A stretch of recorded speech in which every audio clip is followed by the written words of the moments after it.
estar acá y quiero saludar principalmente a Sergio, a los organizadores, porque considero que esto tenemos que repetirlo con los amigos de Uruguay mucho más seguido. Nosotros hemos tenido, con Adri también, hace un tiempo la posibilidad de hacer jornadas y por un motivo u otro se fueron discontinuando y la verdad que me gustaría que esto tenga un efecto de contagio. Bueno, la idea es hablar de clínica. Hay algunos pacientes míos acá, no es un concepto que me guste demasiado, pero... y para hablar de clínica traje a un pintor. Les traje un cuadrito que está ahí, no sé si se ve. Es un bodegón, hay miles de bodegones en la historia de la pintura, muchos, pero este no es cualquier bodegón. No es un bodegón más. Es se llama Naturaleza Muerta con Manzanas y Melocotones. Los melocotones son los duranos. Y es de Paul Cézanne. Paul Cézanne, el maestro de Aix. David Hockney, tal vez el pintor vivo más importante en este momento, pintor inglés. Les voy a mostrar un bodegón de Hockney actual. Dice: Paul Cézanne fue el primer pintor que usó ambos ojos. El primer pintor que usó ambos ojos. Yo digo, Félix Guattari fue el primer analista que usó ambos ojos. Félix Guattari fue el primer analista que usó ambos ojos. De eso quiero hablar. ¿Qué es una composición y qué es usar ambos ojos en la clínica? ¿Por qué la importancia de Guattari en la clínica? Cézanne decía, con cada ojo vemos levemente diferente. Si nos tapamos, el campo visual es diferente. Y eso nos da una cierta inquietud para vivir. Vivimos con esa inquietud. Una inquietud que el cerebro se encarga de unificar. El cerebro sintetiza lo que ve cada ojo. Las corrientes psicológicas han sintetizado esa inquietud. Guattari nos dejó con esa inquietud. Por eso tanta dificultad para tener escuela. Por esa inquietud. Porque nos costó mucho tiempo ver con ambos ojos. Mucho tiempo me costó definirme como esquizoanalista. Era muy difícil definirse como esquizoanalista porque, bueno, ya hoy escuchamos a Gaby desde España, que duda a veces de un corpus teórico y práctico del esquizoanálisis. Bueno, no dudemos. Hay un gran corpus teórico y práctico del esquizoanálisis. Ver levemente con cada ojo es la manera de pintar de Cézanne. Cézanne tardó muchísimo en pintar esto. Cada componente de la obra está pintado por lo menos desde dos puntos de vista. Por arriba del cuello y de perfil. Cada manzana, cada melocotón, esa jarra, esa cortina, rompe la perspectiva clásica. Guattari rompe la perspectiva clásica. Si nos guiamos por la perspectiva, esas manzanas ruedan y se caen en el piso. Mírenlo. Y la jarra se está por caer. La jarra se está por caer. Todo se está por caer. ¿Por qué es importante que todo caiga? Paul Claudel dice, una composición es siempre un conjunto, una estructura desequilibrándose o desagregándose. Eso es una buena composición. Eso es una buena composición clínica. A mí me interesa una buena composición clínica. Un conjunto o estructura que siempre está desagregándose. Mirada binocular Cézanne, mirada binocular Guattari. Ahora ya hay por lo menos dos perspectivas. Ya no hay una perspectiva única. Cézanne produce un cambio enorme en la historia del arte. A partir de ese cuadro que vimos, ese bodegón es de 1905. Cézanne muere en 1906. Y en 1907 aparece la obra, tal vez, hay un antes y después de esa obra, que es Las Damiselas de Avignon, de Picasso, inspiradas en estas obras de Cézanne. Nace el cubismo, nace la perspectiva múltiple. Por supuesto que contemporáneos a Cézanne estamos hablando de Nietzsche, Musil, Bergson, Freud. Es decir, es una época, Einstein, es una época donde la perspectiva termina de romperse. Pero en la clínica no. ¿Qué tenemos en la clínica? En la clínica tenemos esto. Esto es Freud, la persona tridimensional de Freud. Superficies tridimensionales, superficies esféricas, con un interior y un exterior. Pelotitas de ping-pong que conectan. Este es el modelo clínico con el que estudiamos. Así me formé. Así hemos conocido, aún hoy. Este es el modelo clínico de todas prácticamente el 80% de las teorías psicológicas. Es la persona cartesiana. Esto podría equivaler a la autoayuda. La autoayuda se basa en esto, en una persona con una interioridad conectada con un exterior a través de una membrana, una bicapa lipídica, ¿no? Freud arma estos esquemas, trabaja el psicoanálisis freudiano desde acá y trae tres personajes, ¿no?, principales, que son la madre, el padre y el niño. Iba a decir el Espíritu Santo, pero podría haber sido. Hay un cambio. Pasamos a esto. Hay alguien que dice ser el único lector de Freud. Jacques Lacan. Jacques Lacan ya no se guía más por las superficies esféricas. ¿Ven? Tiene acá. Superficies esféricas. Ahora tenemos una topología.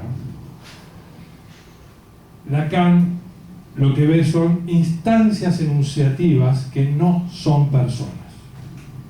No se entiende bien a Lacan, lamentablemente.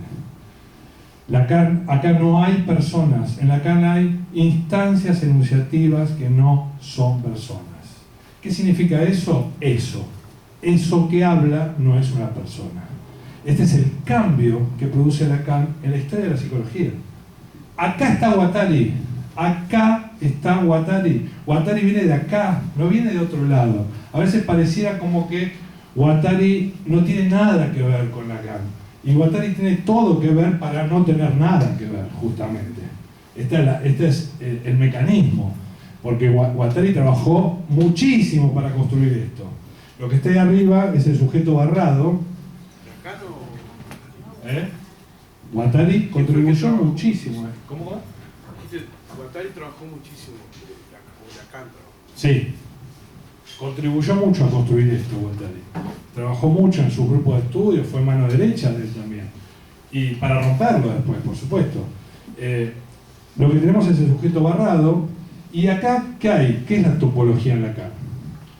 Dos superficies pueden ocupar el mismo espacio a la vez. Dos superficies ocupan el mismo espacio a la vez. Mi deseo es el deseo del otro. Esto es el sujeto barrado de Lacan. Acá aparece otro personaje. Madre, padre, niño y falo.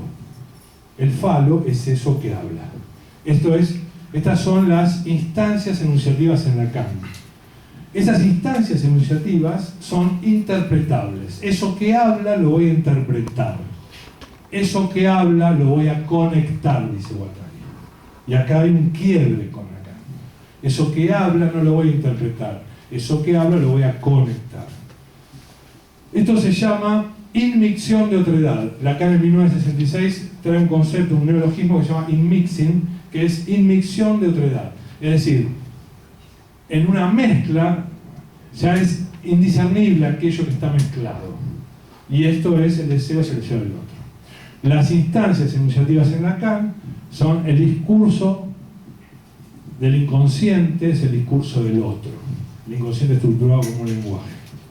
Bien, Guattari le replantea estas cuestiones para buscar algo conectivo. ¿Qué hace el esquizoanálisis? El esquizoanálisis es esto. Es pliegue. Esto es esquizoanálisis. Tres tipos de instancias diferentes. Las esferas tridimensionales de Freud, persona, las instancias enunciativas de Lacan, y también acá hay instancias de enunciación, pero Guattari va a decir arreglos en la enunciación, efectos de ensamblaje y arreglos en la enunciación. Toda buena composición es algo que está desagregándose, siempre. ¿Qué hace Lacan y qué hace Freud, qué hace el psicoanálisis, qué hace nuestro mundo capitalista? Impide esa desagregación, impide que caiga para resignificarla al significante central. Impido que caiga algo y lo acompaño con un significante central. Hay que tener coraje para que caiga algo. Hay que tener coraje clínico para que caiga algo. Hay que conectar con la clínica.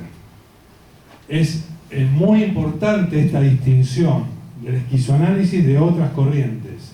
No hay seguridad, chicos, no hay más seguridad. Ahora a componer y conectar, a producir nuevos enunciados. Acá hay una diferencia sustancial con respecto a lo que veníamos viendo antes. Si ven lo que veníamos viendo antes, ahora interior y exterior. Ningún lacaniano, acá hay muy buenos lacanianos en Buenos Aires. Yo recomiendo a Alfredo Eidelstein, que trabaja muy bien la topología en Lacan. A mí me gusta mucho. Van a discutir que hay interioridad de ellos. Y hay interioridad, porque todo esto se basa en la transferencia y la contratransferencia. Y cuando hablamos de transferencia hablamos de membrana e interior y exterior. En cambio acá ya no hablamos más de transferencia y contratransferencia. Acá hay pliegues de un afuera. Ya no hay exterioridad, hay un afuera.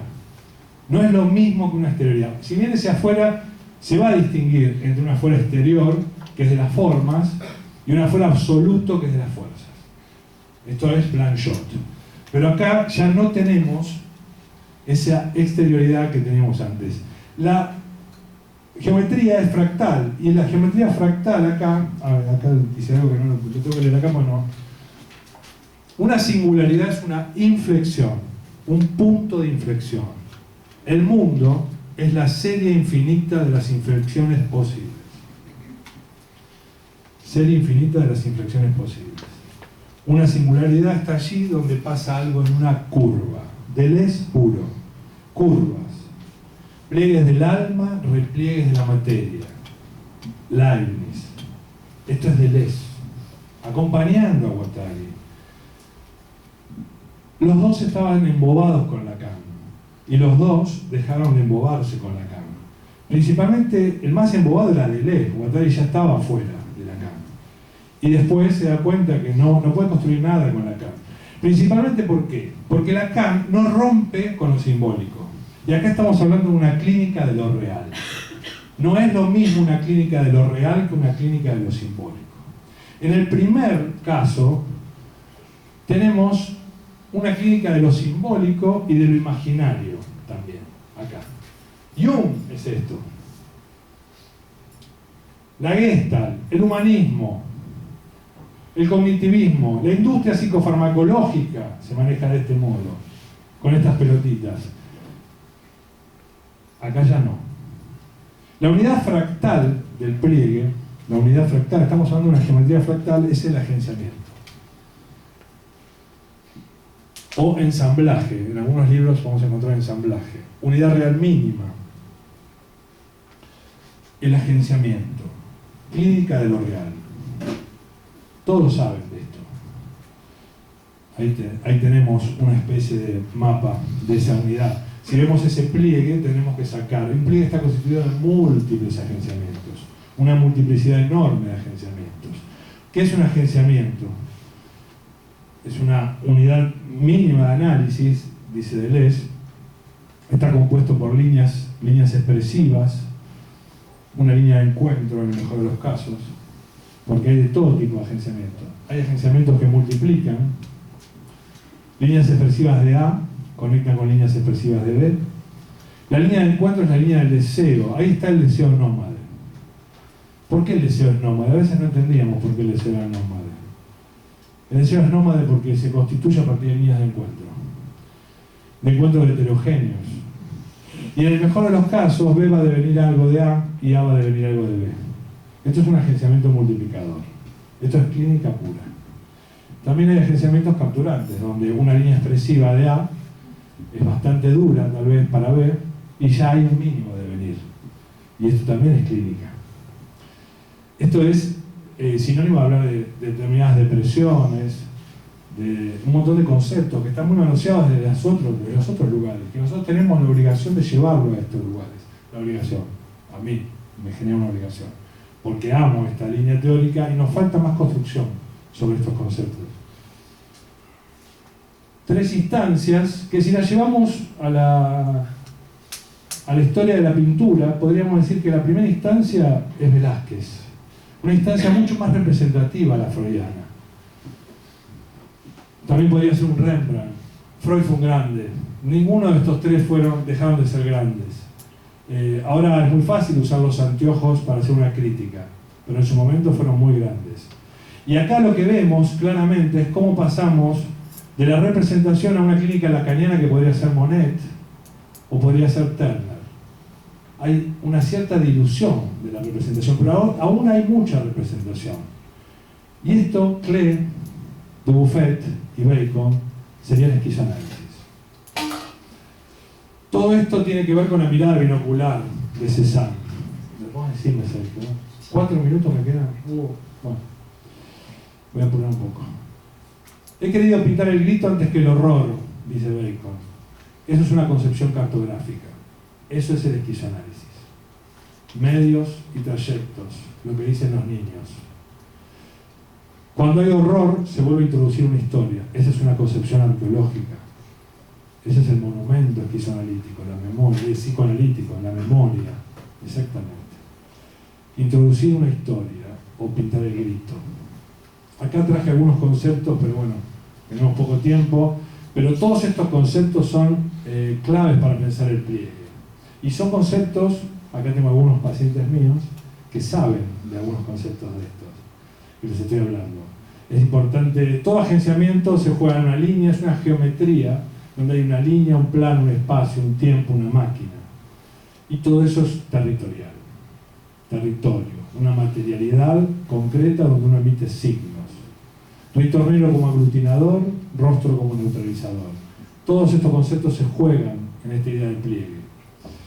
Mirada binocular Guattari, captura deseo. Bueno, ahí está la fuera del Lanchot. Esto, si quieren, después se los paso y se los dejo, porque no quiero detenerme ahora, pero el pliegue tiene que ver con una exterioridad y con una fuera. Lo que quiero ver es esto. La mirada binocular de Guattari interviene en esta idea. ¿Qué significa una mirada binocular? Captura deseo. Es un método cartográfico multicomponencial. Salir del paradigma cientificista para ir a un paradigma ético-estético. Vivimos en un mundo actual tecnocientífico. Ya no es el mundo de Freud. El mundo de Freud opera la represión. Es un mundo neurótico. Acá estamos en un mundo perverso. Ya no opera la represión. No podemos con los mismos sistemas de lectura que tenía Freud analizar lo que pasa hoy en un consultorio o en una afuera. Y la salida es estética. La salida es compositiva. Yo siempre planteo en mi consultorio hay por lo menos 2 veredas. Una de la vidita de mierda, donde hay que tener un mínimo de vidita de mierda. O hay que pagar la luz, el gas, hay que comer, hay que abrigarse. Hay que tener un mínimo de vidita de mierda. Y la otra es poética. El esquizoanálisis tiende a llevarnos a la vereda poética. Esa vereda donde, como dice Guattari, catálisis poético-existencial. Promover rupturas activas, procesuales, en los tejidos significacionales. Guattari es complejo para hablar. Pero esto simplemente es, vayamos a la vereda poética. Porque ahí está el niño, ahí está la fragilidad, ahí no hay plusvalía. El poeta le canta a la luna por amor. Si en tal caso esa es la única plusvalía que hay. El esquizoanálisis explora e interviene en los arreglos de enunciación. Bueno, Guattari con sus fórmulas de flujos, máquinas, territorios y universos incorporales. ¿Para producir qué? Afectos subjetivos y efectos mecánicos. Nuevas composiciones. Un autor muy, muy sentido para mí, Henri Millot. Henri Millot dice, es en el pliegue donde podemos vivir y respirar. es en el pliegue donde podemos vivir y respirar. Tenía muy claro, para mí, uno de los textos que me hubiera gustado traer hoy, pero no hay tiempo, es Los Maidocens de Millot. Recomiendo leer Los Maidocens, 1946. Henri Millot está en Bélgica y la mujer se prende fuego accidentalmente en Francia. Creo que un mes duró internada y se murió. Cuando Henri Millot llega, empieza a escribir los Maidocens y a dibujarlos. Yo tengo tatuados algunos Maidocens de Henri Millot. Son como personitas intensivas que él crea. Es una catálisis poético-existencial acompañando a su mujer que se está muriendo. Para mí es uno de los primeros esquizoanalistas. Si tuviera Guattari diría Kafka, tal vez, como primer esquizoanalista, o Henry Miller para Deleuze. Y traigo una frase de nuestro querido Deleuze, porque Deleuze pocas veces lo vi tan emocionado en una clase, como en una clase de Foucault sobre la subjetivación, donde él dice esto, y escuchen: no respirarás si la línea del afuera no hace un pliegue, si no pliegas la línea del afuera. Deleuze muere porque ya no podía plegar la línea del afuera. No respirarás si no puedes plegar una línea del afuera. En esa clase, si lo buscan en el librito de Cactus, que acá están, al final de esa clase dice Deleuze, bueno, hice una clase que no es para entender mucho. Es la primera vez que lo escucho decir eso, Esta clase se siente o no se siente. Y es uno de sus últimos cursos, ¿no? Bueno, no está, ya estoy, ¿no? Sí, ok. Bueno, cierro con esta bella composición. Y lo último, el acto de pintar, como dice Deleuze, pasa por el caos o la catástrofe para que algo salga, un nacimiento, el color, con Cézanne trabaja Deleuze. El acto analítico pasa por el caos o la catástrofe para que algo salga, un nacimiento, el deseo. Frase de cabecera para tener siempre: solo el deseo puede leer el deseo. Esta frase es tal vez la más potente de Guattari. Solo el deseo puede leer el deseo. ¿Qué significa esto? Si no acompañamos a que una composición desagregue, la vamos a capturar con un significante central. Vamos a capturar esa composición con el deseo de otro, que es lo que siempre hizo Lacan. Solo el deseo puede leer el deseo. Esta es mi página web y ahí van a encontrar algunas cosas. O nos podemos comunicar. Gracias.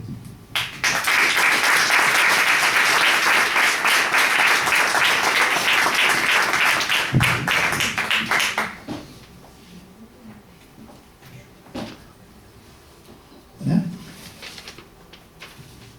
Bueno, el trabajo lo titulé Esquizoanálisis y locura, un necesario vínculo clínico y político. Antes de compartir algo de su lectura, porque obviamente no va a dar para leerlo todo aquí, después lo estaremos compartiendo en los medios de difusión. Este es un trabajo que intenta explorar históricamente y también deseantemente los movimientos que comienzan con la experiencia de Félix Guattari en labor, y que bueno, luego continúan con toda la movida en la que Guattari con Monia y Caín, Franco Basaglia, Alain Cooper inician como la red alternativa a la psiquiatría, procurando justamente alcanzar movidas, porque no buscaban un nuevo único paradigma, digamos, ¿no? Un modelo nuevo, sino que buscaban justamente alternativas al modelo psiquiátrico hegemónico dominante que aún hoy día impera, sobre todo en atención a las personas con padecimientos psíquicos graves, ¿no? Aún estamos en medio de toda esta movida que bueno, en los últimos años llamado desmanicomialización. Yo estoy implicado desde ese lugar en Uruguay, donde trabajo. Trabajo desde 1994 en un hospital psiquiátrico. Comencé en un trabajo más de tipo alternativo, en un programa de voluntarios, donde llevábamos prácticas distintas a las que se hacían ahí.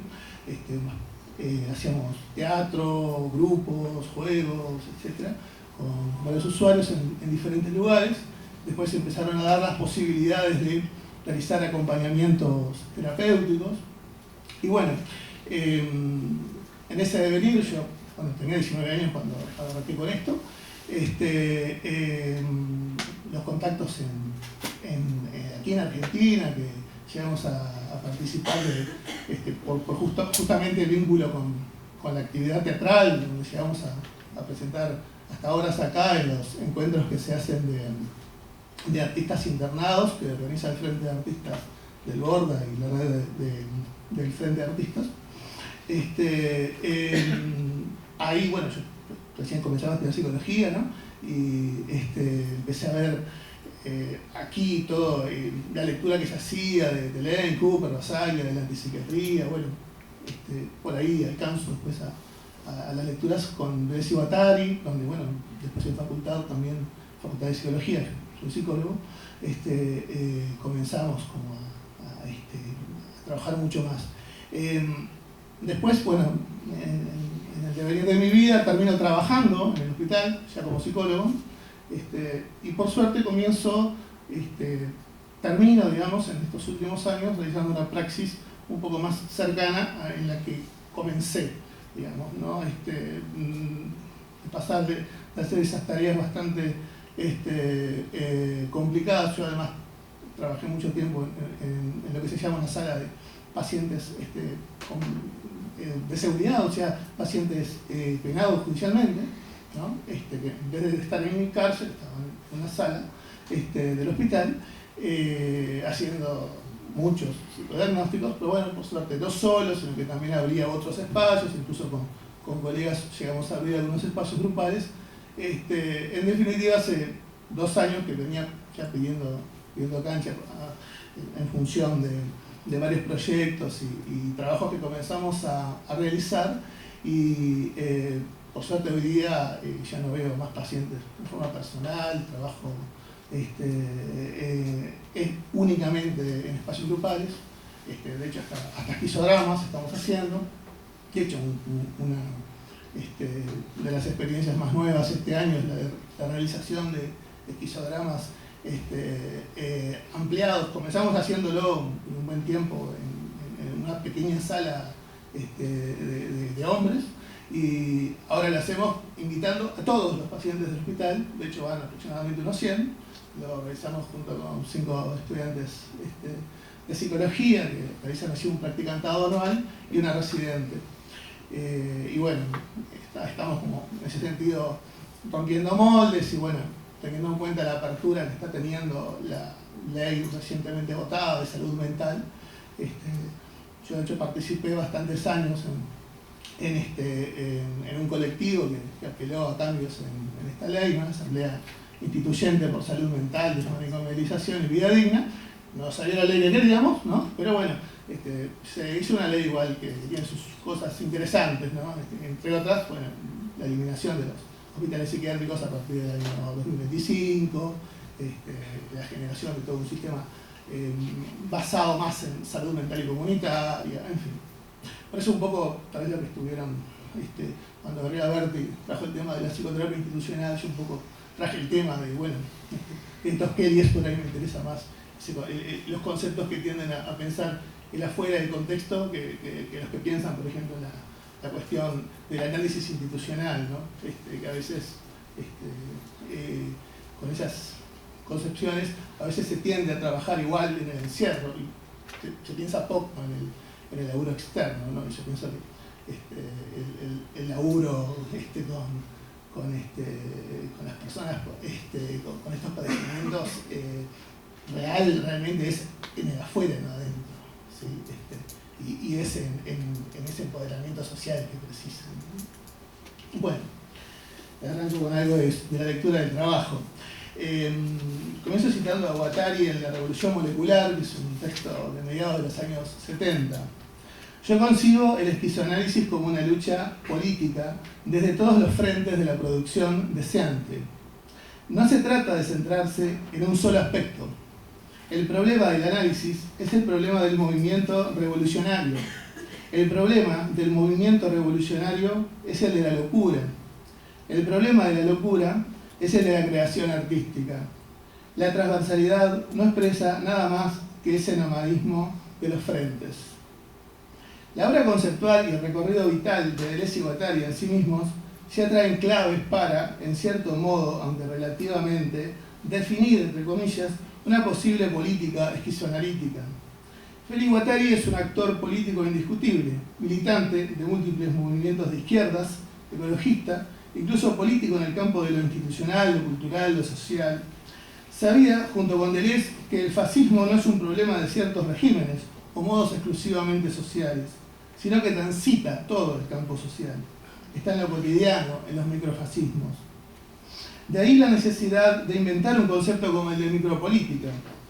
Félix Guattari y Soly Rollin, en Micropolíticas, Cartografías del Deseo, señalan que la micropolítica tiene que ver con la posibilidad de que los agenciamientos sociales tomen en consideración las producciones de subjetividad en el capitalismo, problemáticas generalmente dejadas de lado en el movimiento militante. La cuestión micropolítica es la cuestión de una analítica de las formaciones del deseo en el campo social. Por ende, las expresiones deseantes han de ser tomadas en cuenta y posicionadas en sí mismas como movimientos políticos también a nivel molecular y molar. Las luchas sociales son al mismo tiempo molares y moleculares, dicen.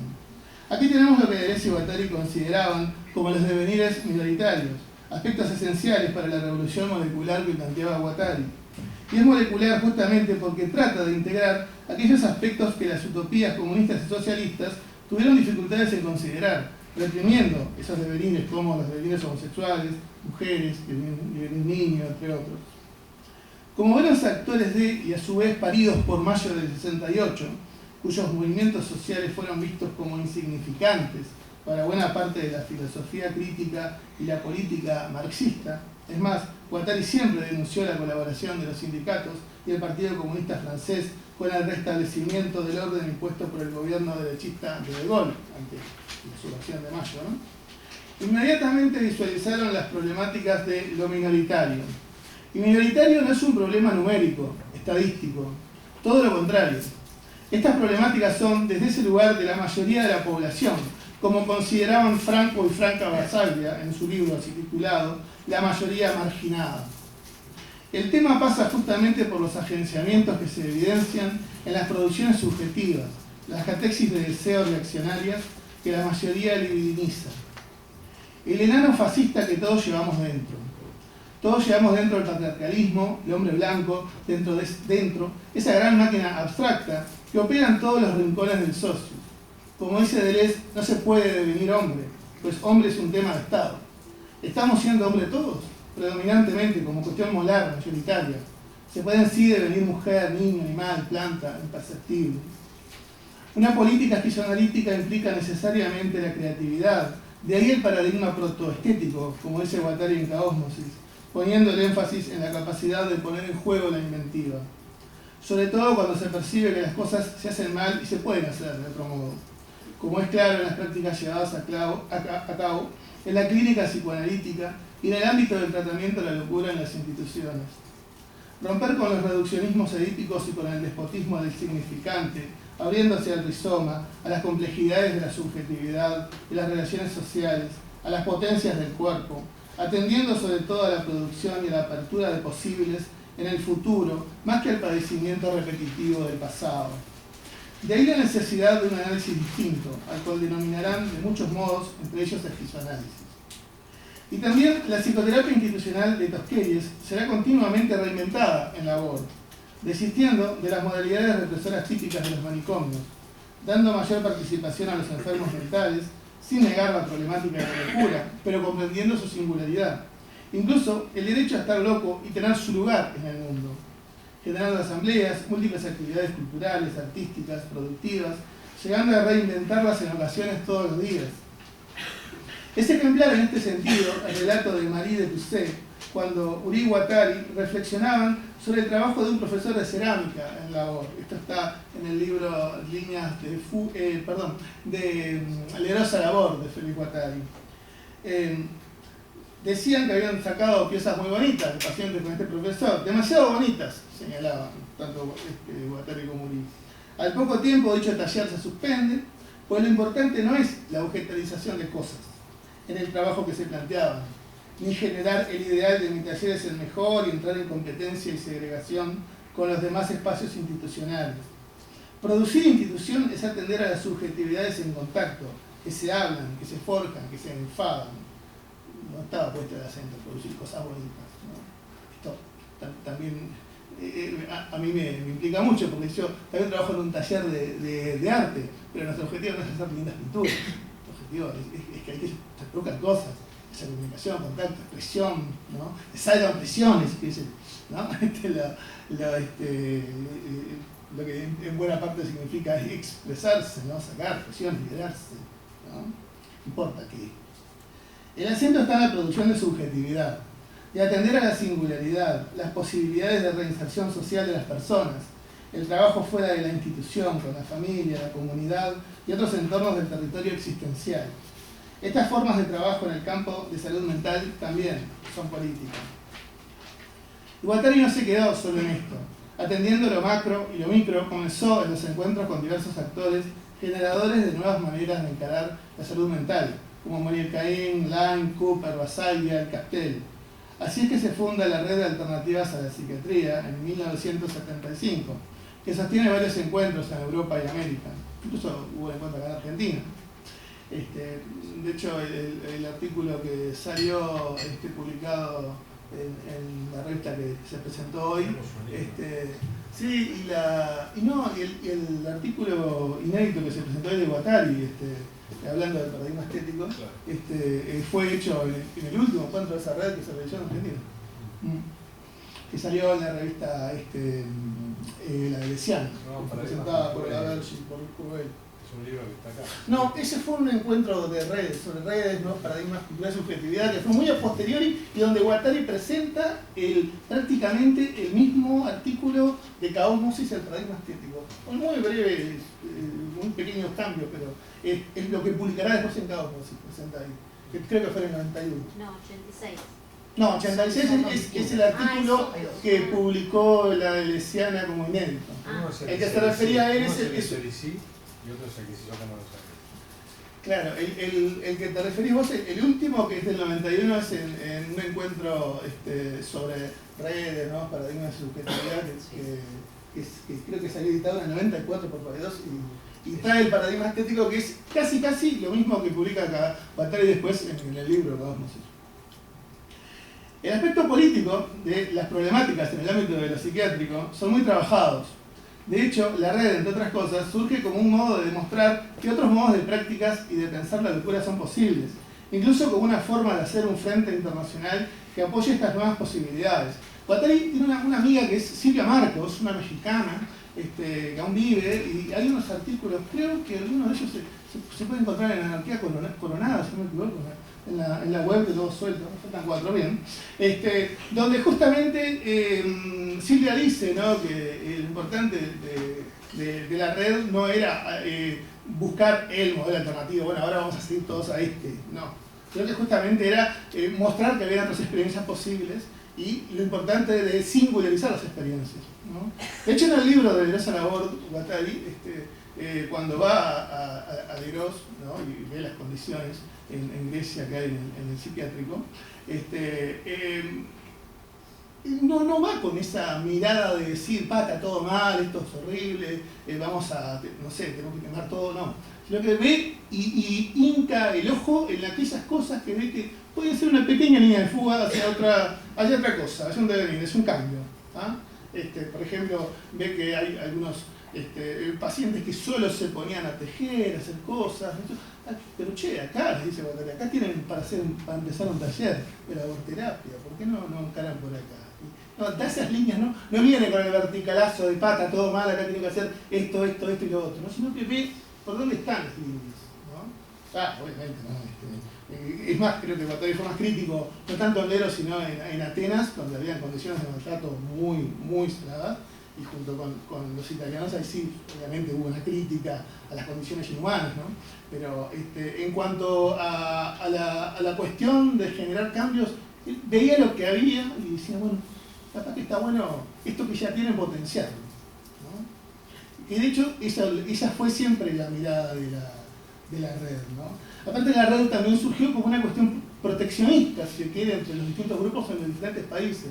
De hecho, había ocurrido el gran, los 70 obviamente fueron años políticamente muy represores, ¿verdad? Uno de los grupos que más vivió la represión en este sentido fue el SPK en Alemania, el colectivo socialista de pacientes, que habían generado una especie de comunidad terapéutica, ¿no? Con principios marxistas, leninistas, etc. Y habían generado por una independencia fuerte con respecto al resto del hospital psiquiátrico. Bueno, fue muy fuerte la represión, no tanto que les cayeron el aparato militar, los encarcelaron a todos, encarcelaron incluso a los abogados que los defendían, todos los pacientes y los técnicos en prisión, tuvieron muchos años, o sea, la cana fue dura. Está todo esto muy descrito en el libro de la Revolución Molecular de Guattari. Bueno, esta idea fuerza comenzó a expandirse en el ambiente sanitario y universitario, ¿no? No era solo un asunto de reivindicaciones por condiciones materiales u otras, sino que también tiene que ver con la forma en que la gente experimenta la locura. Incluso, hasta Guattari dice, hablando de la experiencia del SPK en Alemania, la locura es algo que afecta a todo el mundo, empezando por los propios militantes. Fue el comienzo de algo que vemos en algunos ámbitos y países expresarse más en los últimos años con cada vez mayor fuerza. Los enfermos disponen de una práctica política propia, cosa que no es lo mismo que meterse en política para defender los derechos de los pobres enfermos. Y esto es algo que lo vemos hoy día, ¿no? Por lo menos desde los 80 hasta parte ha habido un movimiento importante en muchos lugares de tanto familiares como usuarios de salud mental, reivindicando, ¿no?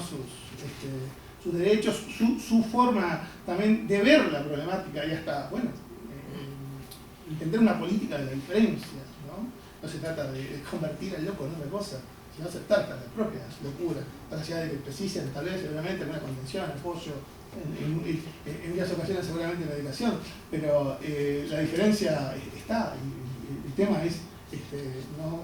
Tienen un lema ellos, nada sin nosotros y todo con nosotros, ¿no? Para que nadie les diga lo que tengan que hacer, ¿no? De hecho, en Uruguay hay una movida importante también en ese sentido, y muchas veces algunos técnicos, sobre todo que vienen de Europa, son sensibles a esa situación, y plantean siempre que en las charlas, cursos que den, siempre estén los usuarios y siempre estén los familiares, ¿no?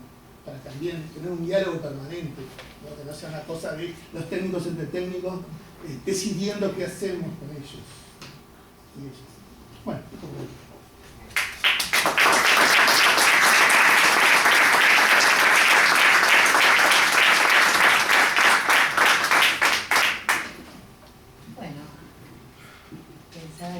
lo maravilloso que tiene el psicoanálisis es la posibilidad de hacer desvíos, ¿no? Y tres exposiciones, con esta que pongo algo de salir, que van tomando líneas diferentes pero que van componiendo un agenciamiento común.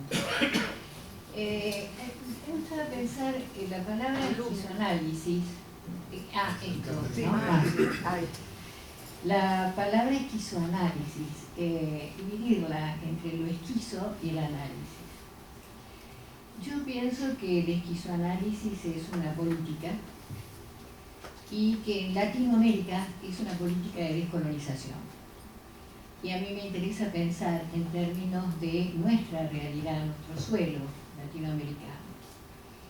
Por eso inclusive voy a hacer un cruce entre un pensador argentino, Rodolfo Kusch, que muchos deben conocer, y el que no los conoce, acérquese a los textos de Rodolfo Kusch, alguien que murió muy joven en el 76, a los 50 y pico de años, con una formación que viene desde Heidegger, pero que luego hace su apertura y tiene una influencia interesante en Levinas, y Levinas, Blanchot son los buenos amigos del psicoanálisis también.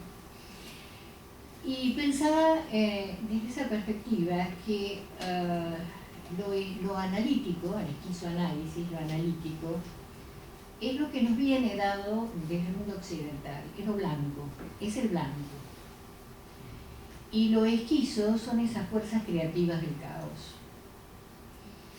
Es como aquello que intenta fijarse en certezas, en identidades, en verdades únicas, este jueguito de lo uno, que a nosotros nos llega con el colonizador como tal, y sobre todo a través del cristianismo como una de sus formas más eficaces, pueden ser barridas por las fuerzas del esquizo, que son las fuerzas del suelo.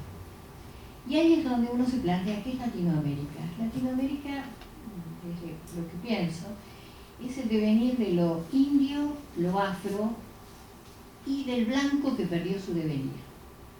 Porque Occidente tiene blancos que han perdido su devenir. Por suerte hay algunos que no lo recuperan y los volvemos a encontrar, no sé, un Blanchot, un Deleuze, Guattari, ¿no?, que han recuperado su devenir.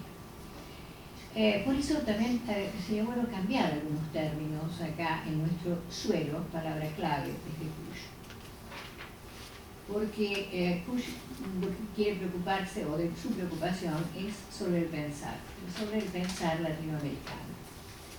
Y en este pensar latinoamericano, él va a hablar de dos lógicas que nos constituyen. Una lógica que es la que nos viene dada desde el blanco, que es la lógica formal, la lógica causal como tal, aquella que hace ciencia. Y por otro lado, que estaría del lado de las fuerzas, de lo esquizo, que escapa muchas veces al lenguaje, lo que él llama la lógica seminal, o también la lógica mandálica. Y él va a decir ahí, bueno, esta lógica seminal, esta lógica mandálica, que es la que da al pensar, o permite que el pensar produzca una intuición emocional, o sea, la emocionalidad intuitiva, que no es estrictamente la lógica causal que nos viene desde el proyecto que trae el colonizador cuando llega, es una mezcla de ambos territorios. Y quizá desde ahí a lo mejor tenemos que cambiar algunas palabras, y en vez de hablar de un super yo, un yo y un ello, en Latinoamérica podríamos hablar de un colonizador, un colonizado y lo indio, ese devenir indio, la tierra, la pacha. Tenemos nuestras propias palabras. Y sabemos que las palabras, el lenguaje, no es ingenuo y tiene su potencia, porque como dice Nietzsche, otro blanco que no abandonó el devenir, son cuerpos vibrátiles. Esta lógica seminal apunta a esos cuerpos vibrátiles justamente. Y es allí donde él caracteriza algo fundamental entre lo que sería lo indio, lo negro, porque lo negro, si bien el negro llega de África, llega desde un agenciamiento muy similar al nuestro, y es un nuestro extraño, porque ser latinoamericano en nosotros, clase media, es hablar mucho de lo blanco y de cómo componemos con eso blanco, ¿no? Que es difícil. Es ahí donde creo que el esquizoanálisis tiene mucho para hacer. De alguna manera, lo negro en su negritud, lo indio en su indianidad como tal, son fuerzas de la tierra. Lo indio en el silencio, lo negro en el ritmo, en el movimiento, en la melodía. Lo blanco es las razones, las causas como tal. Ahora dice Kusch, hay una característica en el pensamiento latinoamericano y que es la negación. tiene un texto potente que se llama La negación en el pensamiento latinoamericano. Dice, lo que caracteriza al indio como al negro es la negación, parte de una negación. Pero ¿qué es lo que niega? Niega aquello que se le impone como verdadero, como único.